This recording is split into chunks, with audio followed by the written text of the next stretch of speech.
नमस्कार साथियों, आप सभी को एक सच्चाई बता दूं। बिहार एसटीईटी जो महाधिवक्ता के द्वारा कह दिया गया कि 4% आरक्षण दे ब्लाइंड लोगों को दिया जाएगा, सरकार ने ये घोषणा किया है।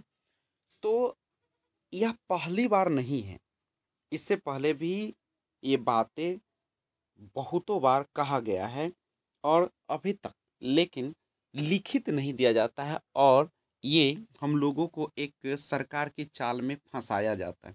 तो हम लोग को थोड़ा सा सचेत रहने की ज़रूरत है। जब तक लिखित फाइल पेश नहीं कर दी जाती है और तब तक किसी भी प्रकार की घोषणा का यहाँ कोई महत्व नहीं है।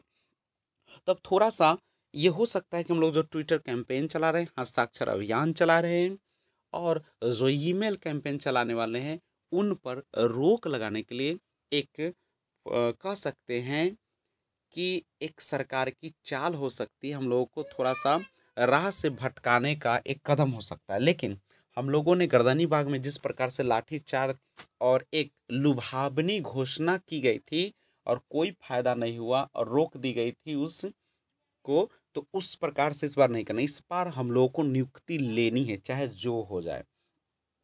तो जैसा कि आपको पता है कि अभी मीडिया जो है वहाँ से बार बार चर्चा आ रही है कि ब्लाइंड लोगों को 4% आरक्षण देने का बात महाधिवक्ता के द्वारा कह दिया गया है। लेकिन यह जो बात है कहाँ तक क्या है, लेकिन महाधिवक्ता द्वारा ये बात कोई पहली बार नहीं कहा गया है। इससे पहले भी यह बात बीते साल जब CWJC 4975/2020 की सुनवाई हो रही थी तब कहा गया था और उन्होंने बोला था महाधिवक्ता ने कि 4% रिजर्वेशन किस प्रकार से देना, इसका फॉर्मेट कैबिनेट मीटिंग के बाद सौंप दिया जाएगा। और उस समय चूंकि विधानसभा चुनाव था इसलिए आचार संहिता लागू हो गई थी और नई सरकार के कैबिनेट का इंतजार था। उसके बाद से लेकर आज तक केस का न तो सुनवाई हुआ और न ही कैबिनेट मीटिंग का फॉर्मेट सौंपा गया। अब यहाँ पे सिर्फ मुंह से कह देने से 4% रिजर्वेशन दे देंगे, मामले का समाधान नहीं होगा। रिजर्वेशन कैसे दिया जाएगा ये बहुत बड़ी बात है और हम लोगों को सचेत रहना होगा, क्योंकि सरकार अब जो है एक नीति चलना भी शुरू कर दिया है और जिसमें हम लोग फंसते चले जाते हैं। तो इस बार नियुक्ति लेकर रहेंगे चाहे जो हो।